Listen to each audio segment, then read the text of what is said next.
नमस्कार मित्रांनो, वरती जो स्क्रीनशॉट दिसतो त्याबद्दल मला तुम्हाला माहिती सांगायची आहे. जस्ट मी ओला मिनी आत्ता ट्रिप कंप्लीट केली.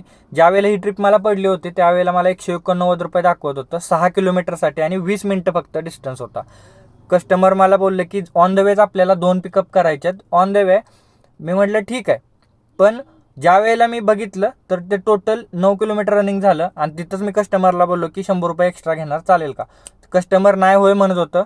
शेवटी तयार झालं. पण महत्त्वाचं सांगायचं की ओलामध्ये इथं 7 किलोमीटरच डिस्टन्स दाखवते, पण ॲक्च्युलीमध्ये मी 9 किलोमीटर डिस्टन्स कवर केला आणि महत्त्वाचं 40 मिनटं मला या ट्रिपसाठी लागले.